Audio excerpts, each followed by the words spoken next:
यहाँ खत्म हुआ था पूरे गुल्ले हुए ये कोड्रे आज आपके घर पे यहाँ पे जो सर बताइए, आज आपकी जगह पे जो कांग्रेस की ऑफिस आपने ओपन की है, वार्ड ऑफिस, इसके बारे में बताइए। सबसे पहले सबको अस्सलाम वालेकुम रहमतुल्लाहि वबरकातुहू। खासकर आज वार्ड के अंदर कांग्रेस पार्टी की ऑफिस ओपन करने के पीछे मकसद दो ही। एक तो मैं आप लोगों के साथ खुशी बांटना चाहता हूं, और दूसरी बात ये कि आने वाले बीबीएमपी इलेक्शन में मैं यहाँ से अल्लाह चाह को हमारे लीडर बीजेड ज़मीर अहमद खान साहब और इस कॉन्स्टिट्यूंसी के एमएलए अखंडा श्रीनिवास मूर्ति साहब अगर मेरे ऊपर भरोसा करके बीबीएमपी की टिकट मुझे देंगे तो इंशाअल्लाह मैं यहाँ से इलेक्शन लड़ूंगा बोलकर उसके लिए और कौम के लोगों के मसाइल हल करने के लिए एक ऑफिस ओपन किया हूँ कांग्रेस पार्टी से। और ये वार्ड ऑफिस है वार्ड 78 के, और जो 78 वार्ड के जितने भी मसले मसाइल आएंगे बीबीएमपी के ज़रिए से वो लोग मेरे से कांटेक्ट करेंगे तो इंशाअल्लाह मैं 78 वार्ड के, पहले भी मैं नॉमिनेटेड कॉर्पोरेटर रह चुका हूँ। आज हमारे एमएलए और हमारे एक्स मिनिस्टर बीजेड ज़मीर अहमद खान साहब के तरफ से और अखंडा श्रीनिवास मूर्ति साहब की तरफ से जो मुझे भरोसा और जो एक यकीन दिया गया है आने वाले कॉरपोरेशन के सियासी मैदान में तुझे उतारेंगे बोलकर, उस उम्मीद से मैं आप लोगों के ज़रिए से इस वार्ड के पूरे वोटरों से गुजारिश करता हूं कि जो 70 पर 8 वार्ड है जो फैज़र टाउन की, उस वार्ड के जो भी मसले मसाइल हैं आप लोग मेरे से रब्ता कर सकते हैं और आप लोगों के मसाइल हल करने की मैं कोशिश करूँगा। Sir already existing corporator Congress का है यहाँ पे, फिर क्यों आप टिकट का मुतालबा करें? देखिए, टिकट मांगना हर एक का हक है। एक्स कॉर्पोरेटर हैं, ठीक है, तो मैं भी एक कॉर्पोरेटर नॉमिनेटेड रह चुका हूँ। पिछली बार मैं भी कॉन्टेस्ट किया था, तो इस बार इस हलके से जो मेरे ऊपर भरोसा किए हैं इधर के एमएलए साहब और हमारे मिनिस्टर ज़मीर अहमद खान साहब, उसकी वजह से मैं भी इधर का एक एस्पिरेंट हूँ बोलकर मैं कोशिश कर रहा हूँ। सर, क्या कर्नाटका कांग्रेस कमेटी के प्रेसिडेंट होते हैं डीके शिव कुमार या सिद्धरामैया जी से आपकी कुछ बातचीत हुई है? देखिए, उन लोगों तक मेरी बातचीत नहीं हुई है। उन लोगों तक हमारे बड़े बीजेड ज़मीर अहमद खान साहब ज़रूरत पड़ी तो वो कर लेंगे और अखंडा श्रीनिवास मूर्ति साहब वो बात कर लेंगे। आपके ऊपर बहुत सारे एलिगेशंस भी लगे हैं, तो एलिगेशन के वजह से ही मैं आप लोगों के सामने खुशी बांटने का मैं इजहार किया था। ये देख लीजिए, इस दिन के लिए मैं बहुत सारी चीज़ें मैं गंवा चुका हूँ और मेरी माँ की दुआ से मुझे उम्मीद थी जो गौर गरीब के लिए 6.5 करोड़ लोग कर्नाटक के कोई आवाज़ नहीं उठाया था, वाहिद शख्स था मैं आवाज़ उठाया, तो मुझे लेकर जाकर बंद कर दिए।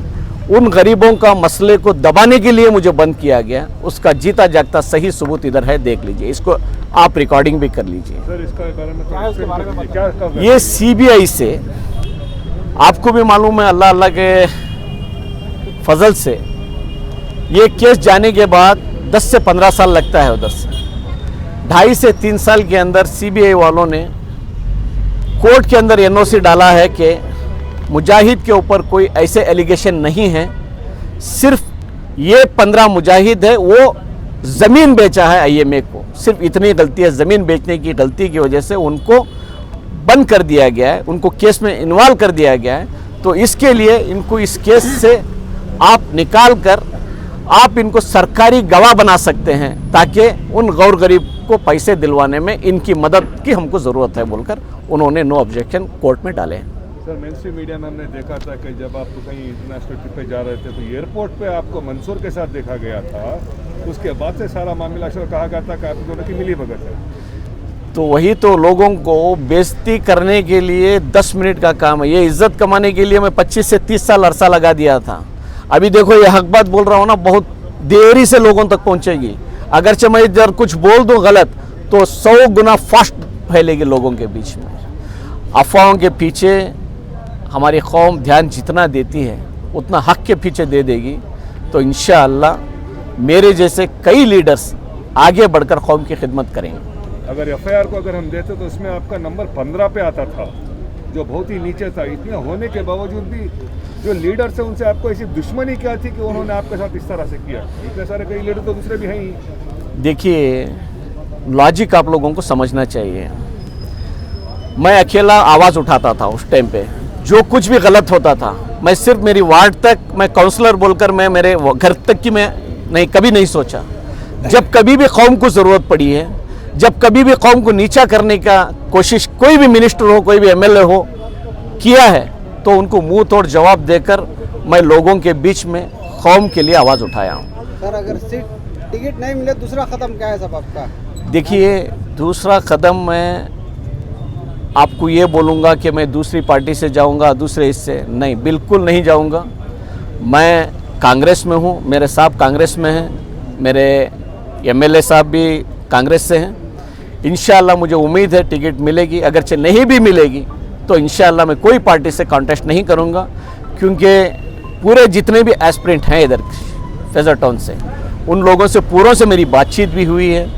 मैं उन लोगों से वादा भी किया हूँ, अगरचे आप लोगों को टिकट मिलेगी मैं आपको काम करूँगा, या फिर मुझे टिकट मिलेगी कौम की खिदमत करेंगे और जो इस वार्ड के मसले मसाइल हैं उसको हल करेंगे, आप लोग मेरा साथ दो बोलकर मैंने उन लोगों से दरख्वास्त की है। और यहाँ तक के जो इधर के प्रेजेंट कारपोरेटर थे AR जाकिर, उनसे भी मैंने फ़ोन पे मैं रब्ता किया। मैंने उनसे ये कहा कि मैं इलेक्शन इस बार लड़ रहा हूँ भाई, अगरचे मुझे सीट मिलेगी तो तुम मुझे साथ दो, या अगरचे मुझे नहीं मिलेगी, आपको अगरचे मिलेगी तो इंशाल्लाह मैं आपको भरपूर साथ दूंगा। सर इस इलाके के ऐसे क्या मसाइल हैं जो अब तक पूरे नहीं हुए? पिछली बार भी यहाँ पर हुकूमत रही या कॉर्पोरेटर रहे, तो आने वाले दिनों में आप क्या बदलाव लाना चाहते हैं यहाँ पर? देखिए बदलाव, मेरा घर इधर है और मेरा पुराना घर है इधर, तो उस हिसाब से सिर्फ मेरे घर की मिसाल आपको देकर समझाता हूँ।